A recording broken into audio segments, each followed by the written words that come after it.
গড়পড়তা performance নিয়েই তৃপ্ত board ও ক্রিকেটাররা। বিশ্বকাপ শেষ হতেই টাকার পেছনে লঙ্কান প্রিমিয়ার লিগ খেলতে ছুটলেন মোস্তাফিজ, তাসকিন ও হৃদয়।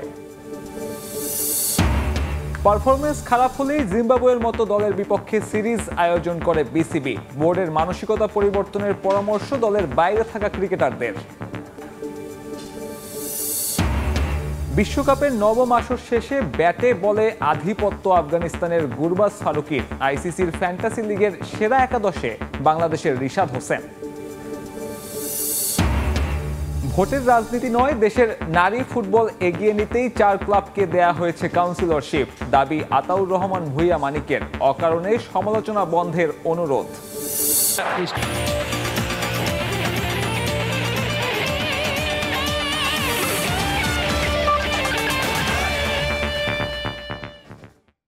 লঙ্কান প্রিমিয়ার লিগ খেলতে দেশ ছেড়েছেন 3 টাইগার ক্রিকেটার, মোস্তাফিজুর রহমান, তাওহিদ হৃদয় ও তাসকিন আহমেদ। হৃদয়ের জন্য নতুন না হলেও 2 পেসার তাসকিন ও মোস্তাফিজের জন্য এলপিএল হতে যাচ্ছে নতুন অভিজ্ঞতা। দেশ ছাড়ার আগে সবার কাছে দোয়া চেয়েছেন তারা। মোটে 2 দিনের ব্যবধান, আবারও বিমানবন্দর, আবারও তাসকিন আহমেদ। সকালে স্নিগ্ধ আলো সঙ্গী করে বাবা আর ছেলের হাত ধরে হজরত শাহজালাল আন্তর্জাতিক বিমানবন্দরে টাইগার স্পিড স্টার। জাতীয় দল নয়, তাসকিনের নতুন assignment franchise league LPL. Sri Lanka league খেলতে যাওয়া নতুন অভিজ্ঞতা তাসকিনের জন্য। এর আগে আইপিএল, পিএসএল থেকে ডাক পেয়ে বিসিবির এনওসি না পাওয়ায় খেলা হয়নি। তবে বিশ্বকাপ হতাশার পর ফ্র্যাঞ্চাইজি লিগ নিয়ে নিজেদের অবস্থান পাল্টেছে বোর্ড। তাই তো নতুন চ্যালেঞ্জের আগে সবার কাছে দোয়া চেয়েছেন ঢাকা এক্সপ্রেস। প্রথমবার যাচ্ছি এলপিএল খেলতে, দোয়া করবেন সবাই যাতে সুস্থ থাকি, ভালো ইনশাআল্লাহ। শুধু তাসকিন নয়, এই ফ্র্যাঞ্চাইজি ক্রিকেটে আলাদা করে বললে আইপিএল যেন বদলে দিয়েছে মুস্তাফিজুর রহমানকে। এদিন লঙ্কান বিমান ধরার দলে ছিলেন তিনিও। নিলামের আগেই নিজেদের আইকন প্লেয়ার হিসেবে যাকে কিনে নেয় ডাম্বুলা থান্ডার্স। ব্যক্তিগত গাড়ি থেকে নেমে এড়িয়ে গেলেন গণমাধ্যম, তবে স্মিত হাসিতে বুঝিয়ে গেলেন করতে চান দারুণ কিছু। গেল এলপিএলের জাফনা কিংসের হয়ে হৃদয় ভোলানো ব্যাটিং এখনও সমর্থকদের চোখে লেপ্টে আছে। এবার খেলবেন মোস্তাফিজের দল ডাম্বুলা থান্ডার্সে। ফিজের সঙ্গে বাংলাদেশ ছাড়লেন একই বিমানে। আগে থেকে তো সবাই খেলে, এখন একটু প্লেয়াররা বেশি খেলতেছে। আশা করি সামনে আরো সবাই খেলবে ইনশাআল্লাহ। সব জায়গায় ভালো করতে হবে, সব জায়গায় ভালো করলে সব জায়গায় অপরচুনিটি আসবে। পার্সোনাল টার্গেট কি? কোনো টার্গেট নেই, দোয়া করবেন। 1 জুলাই শুরু হচ্ছে এলপিএল এর 5ম আসর। প্রথম দিন মাঠে নামছে মুস্তাফিজ ও হৃদয়ের ডাম্বুলা থান্ডার্স। পাল্লেকেলের সেই ম্যাচে তাদের প্রতিপক্ষ ক্যান্ডি ফ্যালকনস। ফাহিম ইসলাম, সময় সংবাদ, ঢাকা। ভালো খেলেও পর্যাপ্ত সুযোগ পান না অনেকে, আবার কেউ কেউ দিনের পর দিন খারাপ খেলেও ঠিকই টিকে থাকেন। বিশ্বকাপে বাজে পারফরমেন্সের পর বাংলাদেশের দল নির্বাচন প্রক্রিয়া নিয়েই প্রশ্ন তুললেন পেসার কামরুল ইসলাম রাব্বি। প্রত্যাশা অনুযায়ী এগোয়নি দেশের ক্রিকেট। খেলোয়াড়দের সঙ্গে আলোচনায় বসে বিসিবিকে পুরো কাঠামো ঢেলে সাজানোর উদ্যোগ নেওয়ার পরামর্শ দেন তিনি। যুক্তরাষ্ট্রের নিউ ইয়র্কে রাব্বির সাক্ষাৎকার নিয়েছেন সাজিদ মুস্তাহিদ। যুক্তরাষ্ট্রের নিউ ইয়র্কের ফ্লাশিং মিডো থেকে সবাইকে স্বাগত জানাচ্ছি। সাজিদ মুস্তাহিদ আমার সঙ্গে রয়েছেন পেসার কামরুল ইসলাম রাব্বি। অনেকেই বলছে যে বাংলাদেশ খুব কষ্ট লেগেছে, বাংলাদেশ সেমিফাইনাল খেলেনি, সেখানে খেলেছে আফগানিস্তান। ওরা অনেক পরে আমাদের খেলা শুরু করেছে। এই কোয়েশনটা একটু কঠিন ছিল। 12 ওভার, ওরা খুব ভালো বোলিং ডিপার্টমেন্ট, ওদের সাথে 12 ওভার 1 বলে আসলে 115 রান করে, এত ইজিও না। তারপরও আমার কাছে মনে হয় ওই দিন আমরা ম্যাচ হেরে যাই, ওটা আমাদের জন্য বড় ইম্পর্টেন্ট ব্যাপার না। আমাদের জন্য ইম্পর্টেন্ট ব্যাপার ছিল আমরা যদি 12 ওভার 1 বল খেলতে পারি, জিততে পারি, ওটা ইম্পর্টেন্ট ছিল। তাতে আমরা যদি 50 রানে অল আউট হয়ে যাই, ওটা আমাদের জন্য ইম্পর্টেন্ট ছিল না। ক্রিকেট শুরু করার পর থেকে আমাদের এখন লেভেলটা আরও অনেক উপরে থাকা উচিত। এটা ল্যাকিংসটা আসলে আমাদের প্লেয়ারদের নাকি আমাদের স্ট্রাকচার, এইগুলো নিয়ে আমার কাছে মনে হয় যে একটা সমন্বয় হয়ে প্লেয়ার এবং অফিসিয়ালরা বসে আলোচনা করলে খুব ভালো দিক নির্দেশনা চলে আসবে। ফাইনাল নিশ্চয়ই দেখেছেন, সাউথ আফ্রিকা ভালো একটা পজিশনে থেকেও কিন্তু ম্যাচটা হেরে গেছে। সাউথ আফ্রিকা কাপ নেক, এটা আমি চাচ্ছিলাম, কারণ আসলে ওরা আনলাকিভাবে প্রতিবারই এরকম ভালো অবস্থায়, ভালো মেইন সব থেকে টপ টিম থাকার পরও ওরা হেরে যাচ্ছে। আপনি পেস বোলার নিশ্চয়ই দেখেছেন হার্দিক পান্ডিয়া এবং বুমরা কিভাবে তারা লাস্ট 4 ওভার তারা বোলিং করেছে। ওদের কাছ থেকে অনেক শিকার আছে, বাট আমরা শিখিও খুব জলদি, কিন্তু সেটা আমরা আসলে সঠিক জায়গায় আমরা প্রয়োগ করতে পারি না। আপনার প্ল্যানটা কি ক্রিকেট নিয়ে? ন্যাশনাল টিমে খেলার জন্য আমার দেখাটা ইম্পর্টেন্ট না, এখানে দেখাটা ইম্পর্টেন্ট হচ্ছে গিয়ে যারা সিলেকশন করে। আপনি ভালো খেললেও যে ন্যাশনাল টিমে খেলবেন এটাও যেমন আপনি বলতে পারেন না, আবার আপনি খারাপ খেলেও যে ন্যাশনাল টিমের বাইরে যাবেন এটাও আপনি বলতে পারেন না।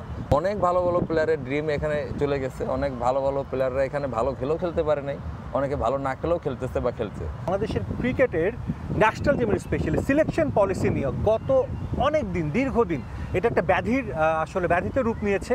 এই ওয়ার্ল্ড কাপ যেটা চোখে আঙুল দিয়ে দেখিয়েছে, নিশ্চিতভাবেই যারা নীতি নির্ধারক তারা চাইবেন এই জায়গাগুলো থেকে বের হয়ে আসতে এবং একই সঙ্গে একটা প্রপার সিলেকশন প্রসেস রেডি করে সেখানে বাংলাদেশ দলের সামনের দিকে যে টুর্নামেন্টগুলো আছে তার জন্য ভবিষ্যতের জন্য একটা ভালো দল করতে।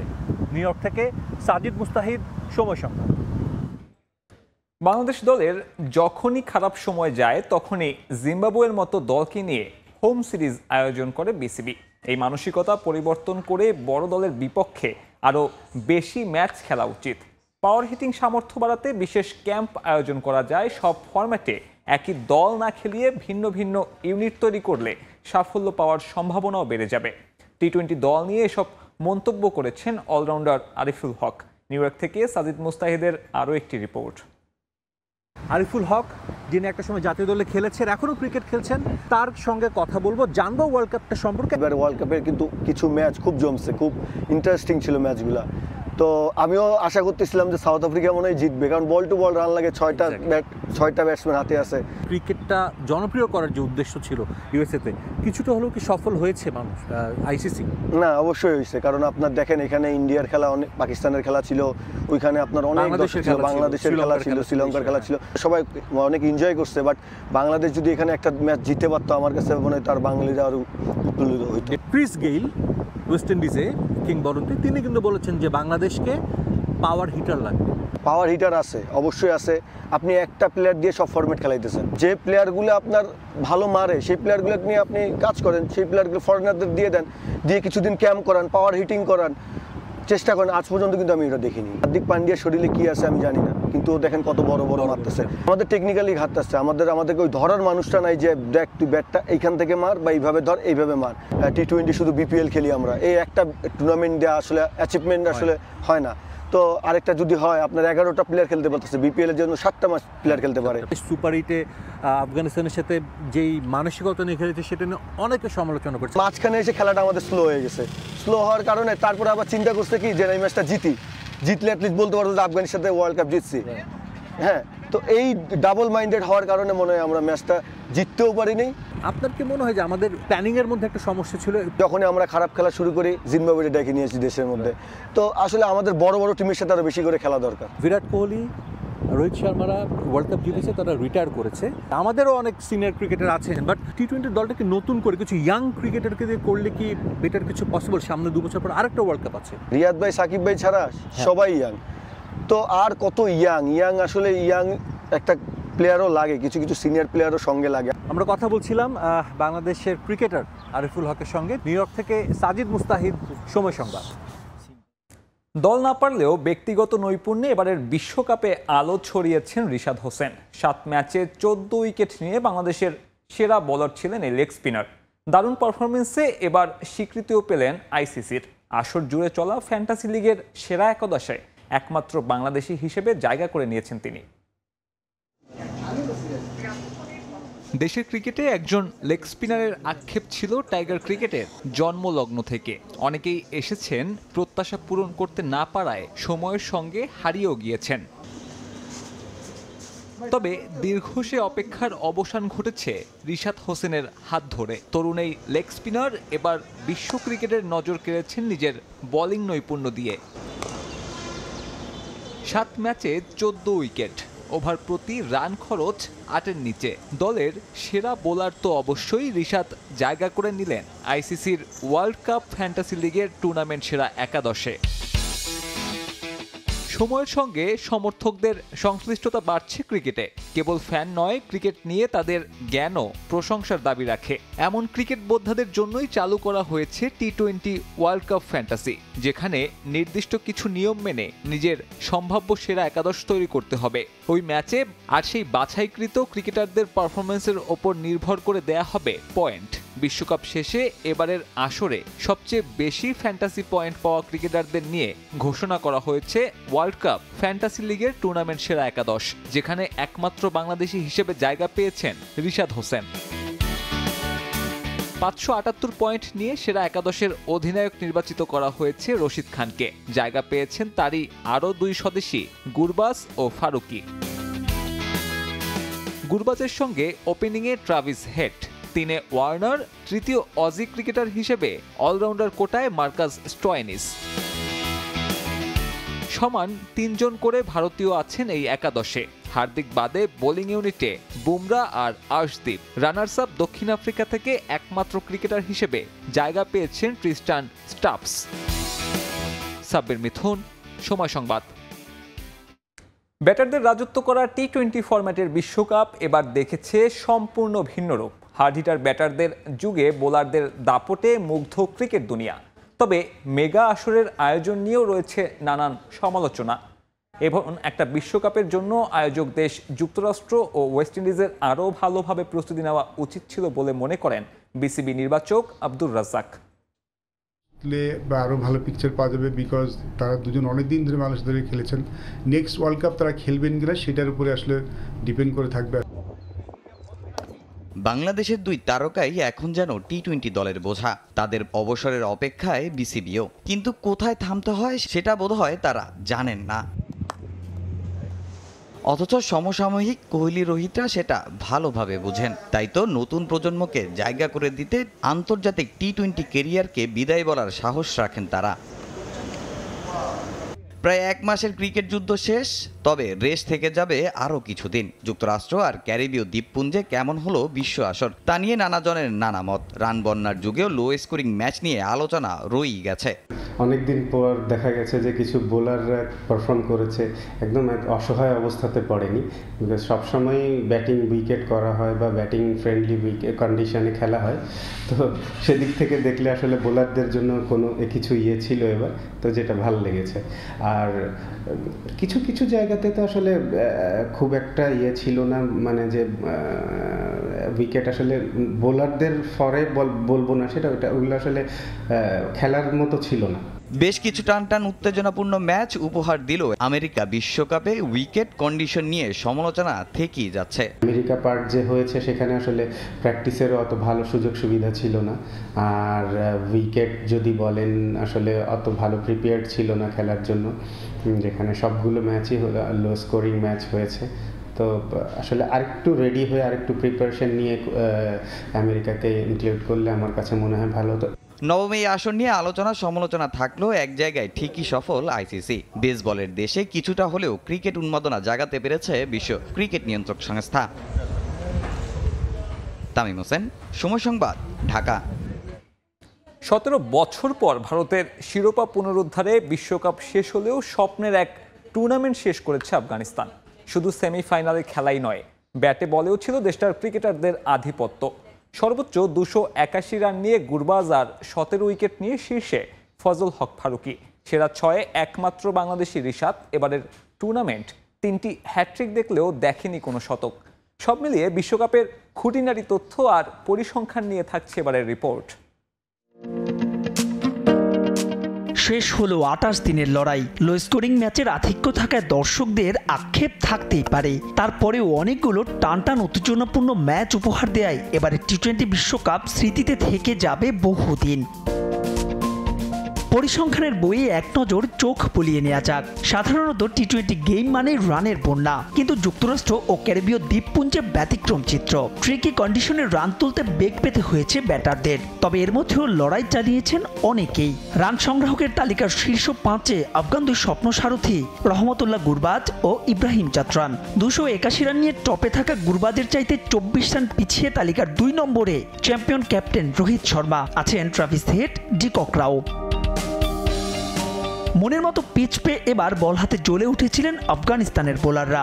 আর্শদীপের সমান 17টি উইকেট নিলেও ইকোনমির বিবেচনায় শীর্ষে ফজল হক ফারুকি। সেরা 5-এ আছেন আফগান অধিনায়ক রাশিদ খানও। 15 উইকেট শিকার করলেও ফাইনাল সহ ইম্প্যাক্টের বিবেচনায় man of the tournament Indian speed star Jasprit Bumrah. আর সেরা 5-এ জায়গা না হলেও সিনিয়র ক্যারিয়ারে এই প্রথম বিশ্বকাপ খেলতে এসে 14 উইকেট নিয়ে টপ উইকেট টেকারের লিস্টে 6 নম্বরে বাংলাদেশি লেগ স্পিনার রিশাদ।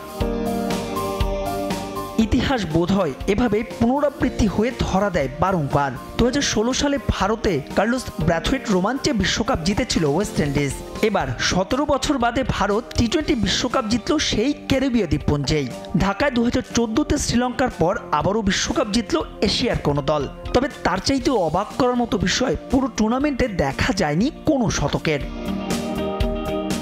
তবে ছক্কার হিসেবে এগিয়ে থাকবে যুক্তরাষ্ট্র ও ওয়েস্ট ইন্ডিজের বিশ্বকাপ, যেখানে ওভার বাউন্ডারি হয়েছে 517, বাউন্ডারি 961। কামিন্সের জোড়া আর জর্ডানের 1, সব মিলিয়ে বিশ্বকাপ দেখেছে 3টি হ্যাট্রিক। সর্বোচ্চ স্কোর আফগানিস্তানের বিপক্ষে স্বাগতিক দলের, আর কোনো পয়েন্ট পায়নি ওমান আর পাপুয়া নিউগিনি।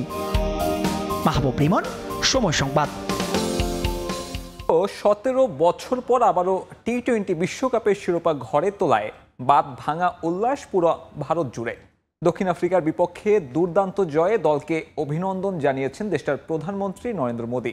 খেলোয়াড়দের একাগ্রতাই চ্যাম্পিয়ন করেছে ভারতীয় দলকে, আর এমন সাফল্যের পর নিজ দলের ক্রিকেটারদের শুভকামনা জানিয়েছেন বিদায়ী কোচ রাহুল দ্রাবিড়।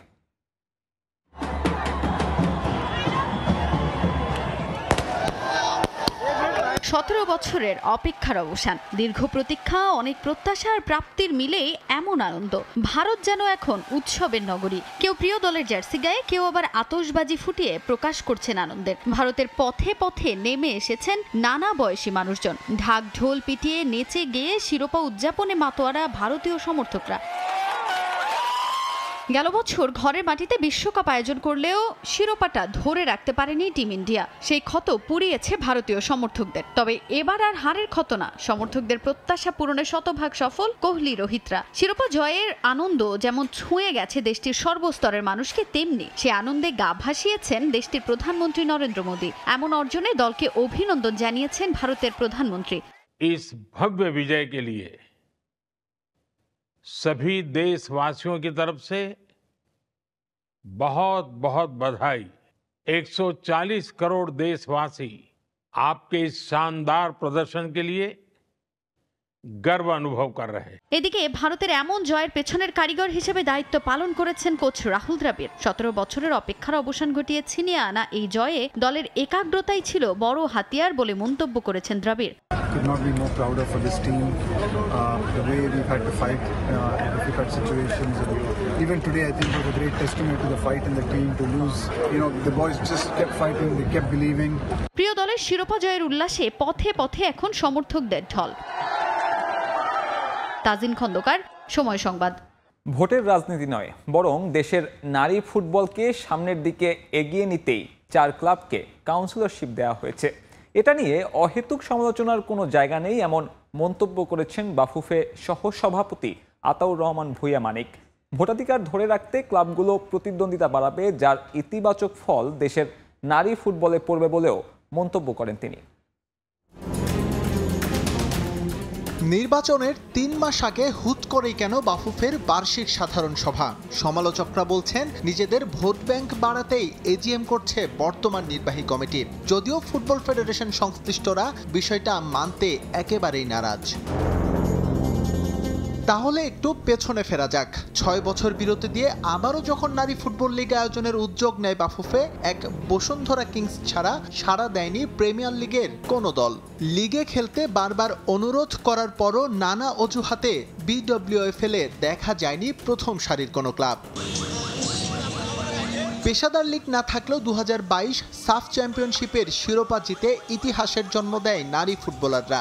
ধারণা করা হয়েছিল এবার হয়তো বদলাবে দৃশ্যপট, কিন্তু পৃথিবাম ক্লাব সংশ্লিষ্টরা থেকে গেলেন সেকেলে ধ্যান ধারণাতেই। তাই অনেকটা বাধ্য হয়েই ক্লাবগুলোর আগ্রহ বাড়াতে বাফুফের কাউন্সিলরশিপ থিওরি। এটা পজিটিভ দিক পড়বে এবং আগামীতে হওয়া উচিত যে এদের সংখ্যা 4 থেকে বাড়িয়ে এটাকে আরও বেশি করা দরকার। যদি এটার সংখ্যা আরও বাড়ানো যায় তখন কিন্তু অটোমেটিকলি এটার মধ্যে প্রতিদ্বন্দ্বিতা আসবে। নারী ফুটবলের পেশাদারিত্ব আনা দরকার। আমাদের কিন্তু প্রফেশনাল লিগ নারী ফুটবলের হওয়ার কথা ছিল, কিন্তু হয়তো সেরকম টিম পাওয়া যাচ্ছে না। ব্যর্থতা থাকলেও চলতি মেয়াদে বাফুফের বর্তমান কমিটির সফলতা একেবারে কম নয়। চ্যালেঞ্জ থাকা সত্ত্বেও একাডেমি তৈরি করে ফুটবলার তৈরির পাইপলাইন গড়েছে ডেভেলপমেন্ট কমিটি। আসছে নির্বাচনে, প্রতিনিধি নির্বাচনে নিশ্চয়ই তার প্রভাব থাকবে, যদিও এখনই সেই হিসেব কষতে চান না ডেভেলপমেন্ট কমিটির চেয়ারম্যান। একটা ধাপ কেউ হয়তো শুরু করে দিয়ে যায়, কিন্তু সে শেষ করতে পারে না। এটাই নিয়ম, এটাই প্রকৃতি। তো আমি শুরু করে দিলাম, আগামীতে নিশ্চয়ই কেউ এটার হাল ধরবে। ফুটবলকে যদি এগিয়ে নিতে হয় তাহলে ফুটবলের প্লেয়ার তৈরি করতে হবে, এবং প্লেয়ার তৈরি করার জন্য যেটা দরকার, যেটা আমি বিএফএফ একাডেমি করেছি, আমি এলিট একাডেমি করেছি, এবং সবগুলা ডিভিশনে আমি এই বিএফএফ একাডেমিটা চালু করার জন্য প্ল্যানিং করেছি এবং শুরু হচ্ছে। আসছে অক্টোবরে মেয়াদ পূর্ণ করবে বাফুফের বর্তমান নির্বাহী কমিটি। তবে গুঞ্জন আছে তার আগেই সেপ্টেম্বরে অনুষ্ঠিত হবে নির্বাচন। এস এম ইকবাল, সময় সংবাদ, ঢাকা। এবারে ইউরো চ্যাম্পিয়নশিপের খবর। সুপার 16-এর বিগ ম্যাচে মুখোমুখি ফিফা র্যাঙ্কিংয়ের ইউরোপ সেরা দুই দল ফ্রান্স আর বেলজিয়াম। হারলেই বিদায় এমন সমীকরণে দু দলেরই লক্ষ্য আক্রমণাত্মক ফুটবল। তবে ফরাসিদের জন্য দুশ্চিন্তা ফরওয়ার্ডদের অফ ফর্ম। অন্যদিকে 2015 সালের পর ফ্রান্সকে হারাতে পারেনি রেড ডেভিলস। ডুসেলডাফের ম্যাকুর স্পিল অ্যারেনায় হাই ভোল্টেজ এই দ্বৈরথ শুরু রাত 10টায়। কোয়ার্টার ফাইনালের আগেই এ যেন মেগা ফাইনাল, সোমবারের সুপার ক্লাসিকো। ডুসেলডাফের 90 কিংবা অতিরিক্ত সময় কতটা দীর্ঘ সে যাই হোক, যদি ফুটবলের সুধা পানি উন্মুখ থাকে আপনার হৃদ মাছার এ ম্যাচ, তবে আপনার জন্যই পারফেক্ট। ফিফা র্যাঙ্কিংয়ের 2 আর 3-এর লড়াইটা মর্যাদার ইউরোতে টিকে থাকার। ফুটবলে ফ্রান্স বেলজিয়াম মানেই যেন এক ভিন্ন আবহ। নকআউটের লড়াই হয় সেখানে ছড়াচ্ছে তাজা বারুদের গন্ধ। পরিসংখ্যানে এগিয়ে বেলজিয়াম, সাম্প্রতিক পারফরমেন্সে ফ্রান্স। তবে দুদলের চেনা প্রতিপক্ষ। ফুটবলীয় দ্বৈরথ যাদের 120 বছর পুরনো, ভাবা যায় সেখানে অবশ্য দেশামের দুশ্চিন্তা চলতে ইউরোতে ফরাসি ফরওয়ার্ডদের অফ ফর্ম। অন্যদিকে 1983 সালের পর 13 সাক্ষাতে মোটে 2বারই শেষ হাসি হেসেছিল রেড ডেভিলস। ফরাসি স্কোয়াডে নেই কোনো সাসপেনশন কিংবা ইনজুরির থাবা। তবে অফ ফর্মে শুরুর একাদশ থেকে বাদ পড়তে পারেন ব্র্যাডলি বারকোলা, ফিরতে পারেন গ্রিজম্যান, মার্কাস থুরাম। দিদিয়ের দেশামের সম্ভাব্য ফরমেশন 4-3-3। আমরা এখানে ইউরো জিততে এসেছি, জানি কোনো প্রতিপক্ষই সহজ নয়, তাই প্রতিপক্ষকে তা নিয়ে ভাবছি না। ফরওয়ার্ড লাইনে সমস্যা নিয়েও দল চিন্তিত নয়। আমরা জানি কখন জ্বলে উঠতে হবে, এর আগেও তা করে দেখিয়েছি। অন্যদিকে সোনালী প্রজন্ম পেছনে ফেললেও বেলজিয়াম দলটা বরাবরই যে কারোর জন্যই ভয়ঙ্কর। তবে চলতি ইউরোতে নিজেদের হারিয়ে খুঁজছেন ডি ব্রুইনা আর মিস মাস্টার রোমেলু লুকাকু। আস্থার প্রতিদান দিতে না পারলেও জেরামি ডোকু থাকছেন শুরুর একাদশেই। নিষেধাজ্ঞা কাটিয়ে ফিরছেন লুকে বাকিও। বিগ ম্যাচে ডোমেনিকো টেডিস্কোর সম্ভাব্য ফরমেশন 4-2-3-1। নিজেদের সবশেষ 5 ম্যাচে মোটে 1 গোল হজম করেছে ফ্রান্স। অন্যদিকে 8 ম্যাচে বেলজিয়াম প্রতিপক্ষের জালে দিয়েছে 14 গোল। যদিও টুর্নামেন্টে এক রোমানিয়া ছাড়া প্রতিপক্ষের গোল মুখ খুলতে পারেনি রেড ডেভিলস। তাই তো দু দলের সামনে নতুন করে সমীকরণ লেখার অপেক্ষা। মাহবুব রিমন, সময় সংবাদ। এদিকে ডিফেন্ডিং চ্যাম্পিয়ন ইতালির এমন অসহায় আত্মসমর্পণে মন খারাপ দেশটার দর্শকদের। জার্মানির রাজধানী বার্লিনের অলিম্পিক স্টেডিয়াম থেকে বিস্তারিত জানাচ্ছেন বিটু বড়ুয়া। সর্বনাশ যা হওয়ার তা হয়েই গেছে ইতালির। গুরুত্বপূর্ণ ম্যাচে সুইজারল্যান্ডের কাছে 2-0 গোলে হেরে গিয়ে ইতালির যারা ফুটবল প্রেমীরা রয়েছেন তারা বার্লিনের এই অলিম্পিক স্টেডিয়াম থেকে আজ শূন্য হাতে বাড়ি ফিরছে। We didn't play good, so it was you could see what happened. Didn't know what to do and they lacked courage. They didn't have like surprising moments. Giocato male Italia. Congratulazioni a Svizzera. Stavano dormendo. অন্যদিকে দুর্দান্ত football উপহার দিয়েছে Switzerland. শুরু থেকেই অত্যন্ত আক্রমণাত্মক football খেলে গোল আদায় করে নেয়। শুরুর দিকেই ফ্রয়লারের 37 মিনিটের গোলে সুইজারল্যান্ড এগিয়ে যায়। দ্বিতীয়ার্ধের শুরুতেই রুবেন ভার্গাসের দ্বিতীয় গোলে সুইজারল্যান্ড তাদের অবস্থান আরো শক্ত এবং পাকাপোক্ত করে ইতালির বিরুদ্ধে। ইতালির মতো শক্তিশালী একটি ফুটবল জাতি এমন দুর্বল খেলা উপহার দিবে সেটি কল্পনাতেও আনেনি ইতালির ফুটবল প্রেমীদের মনে। অন্যদিকে চমৎকার এবং দুর্দান্ত ফুটবল শৈলী উপহার দিয়ে সুইজারল্যান্ডের দর্শকদের মন কেড়ে নিয়েছেন সুইজারল্যান্ডের খেলোয়াড়রা। It was so excited, you know. It was perfect. It was amazing from the Switzerland. Do you think that your team will be going to the final? Yes, of course. Schweizer, die haben einfach ihr Bestes gegeben und es war echt, wie sie die Bälle gepasst haben zueinander und die Italiener. Switzerland was very good today. I think we played as a team. We dominated possession. সুইজারল্যান্ডের football প্রেমীদের আশা আজ তারা ঠিক যে ধরনের খেলা উপহার দিয়েছে তাতে করে কোয়ার্টার ফাইনাল সেমিফাইনাল শেষ করে ফাইনালে তারা চমৎকার ফুটবল নৈপুণ্য উপহার দিয়ে ঠিকই কাপ জিতে নিয়ে বাড়ি ফিরবে। অনুভব করেছেন যে খেলাটি কীরকম নির্বিষ হয়েছিল। আগামী খেলাগুলো আরও উত্তেজনাময় এবং আরও বেশি উপভোগ্য হবে এমনটাই আশা ফুটবল প্রেমীদের। জার্মানির অলিম্পিক স্টেডিয়াম থেকে বিটু বড়ুয়া, সময় সংবাদ। আবারও স্বাগত খেলার সময়। মালয়েশিয়ার বাংলাদেশি ইউথ অ্যালায়েন্স মালয়েশিয়ার লিঙ্কন ইউনিভার্সিটি কমিটির উদ্যোগে আয়োজিত ট্রাই ক্যাম্পাস ক্রিকেট টুর্নামেন্টের ফাইনাল খেলা অনুষ্ঠিত হয়েছে। টুর্নামেন্টের ফাইনালে সিটি ইউনিভার্সিটির শিক্ষার্থীদের 56 রানে হারিয়ে শিরোপা জিতে নেয় লিঙ্কন ইউনিভার্সিটির শিক্ষার্থীরা। মালয়েশিয়া থেকে মোহাম্মদ আব্দুল কাদেরের রিপোর্ট। রোববার সকালে আশেপাশের এলাকা থেকে মাঠে হাজির হন দর্শকরা। এদিন মালয়েশিয়ার বিয়াম লিঙ্কন ইউনিভার্সিটি শাখা ক্রিকেট টুর্নামেন্ট ম্যাচের আয়োজন করে। পেতালিং জায়া জেলার পাডাং এভিসি ফিল্ড ও সেগার সুকার একাডেমি মাঠে অনুষ্ঠিত হয় ম্যাচটি। টসে জিতে প্রথমে ব্যাট করতে নামে স্বাগতিক লিঙ্কন ইউনিভার্সিটির শিক্ষার্থীরা। বৃষ্টির কারণে নির্ধারিত 8 ওভারে 99 রান তুলতেই সক্ষম হয় তারা। জবাবে ব্যাট করতে নেমে 8 ওভারে 9 উইকেট হারিয়ে 43 রান করতে সক্ষম হয় রানার আপ সিটি ইউনিভার্সিটির শিক্ষার্থীরা। এতে সিটি ইউনিভার্সিটির শিক্ষার্থীদের হারিয়ে চ্যাম্পিয়ন হয়েছে স্বাগতিক লিঙ্কন ইউনিভার্সিটির শিক্ষার্থীরা। এদিকে টুর্নামেন্টের প্রথম পর্বের 3টি ম্যাচ সকাল 8টায় পেতালিংজাস্থ সেগার সুকার একাডেমির ভিন্ন একটি মাঠে মুখোমুখি হয় সিটি ও লিঙ্কন ইউনিভার্সিটির শিক্ষার্থীরা। প্রথম ম্যাচেই জয়লাভ করে লিঙ্কন ইউনিভার্সিটি। দ্বিতীয় ম্যাচে সিটি ও মাহাসা ইউনিভার্সিটির শিক্ষার্থীরা মুখোমুখি হয় এবং এতে জয়লাভ করে সিটি ইউনিভার্সিটি। প্রথম পর্বের শেষ ম্যাচে মুখোমুখি হয় মাহাসা ও স্বাগতিক লিঙ্কন ইউনিভার্সিটি। এতে মাহাসা ইউনিভার্সিটিকে হারিয়ে ফাইনালে ওঠে লিঙ্কন ইউনিভার্সিটি। 1 জয় ও 1 হার নিয়ে পয়েন্ট টেবিলের দ্বিতীয় স্থানে থাকা সিটি ইউনিভার্সিটি ফাইনাল ম্যাচে লিঙ্কনের প্রতিদ্বন্দ্বী হয়। পরে বিকেল 4:30টার দিকে বিজয়ীদের হাতে ট্রফি তুলে দেন টুর্নামেন্টের প্রধান অতিথি বাংলাদেশি ইউথ অ্যালায়েন্স মালয়েশিয়া বিয়ামের সেন্ট্রাল প্রেসিডেন্ট বশির ইবনে জাফর এবং রানার আপ দলের হাতে ট্রফি তুলে দেন বিয়াম লিঙ্কন ইউনিভার্সিটির প্রেসিডেন্ট ফাইজা হুমায়রা। বাংলাদেশি তরুণদের এই অপ্রতিরোধ্য অগ্রযাত্রায় ভূয়সী প্রশংসা করে প্রধান অতিথি জানান, প্রবাসে বিয়ামের তরুণরা তাদের একের পর এক অসাধারণ আয়োজনের মধ্য দিয়ে এগিয়ে যাওয়ার প্রেরণা যোগাচ্ছে। ট্রাই ক্যাম্পাস ক্রিকেট টুর্নামেন্টের উইনার হয়েছে আমাদের লিঙ্কন ইউনিভার্সিটি। টুর্নামেন্টে অতিথিদের মধ্যে উপস্থিত ছিলেন বিয়াম লিঙ্কন ইউনিভার্সিটির সেক্রেটারি আরমান মজুমদার, বিয়াম সিটি ইউনিভার্সিটির president Rafiqul Islam, vice president সিফাত ই সালতানাত, বিয়াম মাহাসা ইউনিভার্সিটির প্রেসিডেন্ট SM ফায়েজ আলম, সেক্রেটারি তৌফিকুর রহমান মাহফুজ। মোহাম্মদ আব্দুল কাদের, সময় সংবাদ, কুয়ালালামপুর, মালয়েশিয়া। এ পর্যায়ে খেলার সময় শীর্ষ সংবাদ জানিয়ে দিচ্ছে আরও একবার। গড়পড়তা পারফরমেন্স নিয়েই তৃপ্ত বোর্ড ও ক্রিকেটাররা। বিশ্বকাপ শেষ হতেই টাকার পেছনে লঙ্কান প্রিমিয়ার লিগ খেলতে ছুটলেন মোস্তাফিজ, তাসকিন ও হৃদয়। পারফরমেন্স খারাপ হলেই জিম্বাবুয়ের মতো দলের বিপক্ষে সিরিজ আয়োজন করে বিসিবি। বোর্ডের মানসিকতা পরিবর্তনের পরামর্শ দলের বাইরে থাকা ক্রিকেটারদের।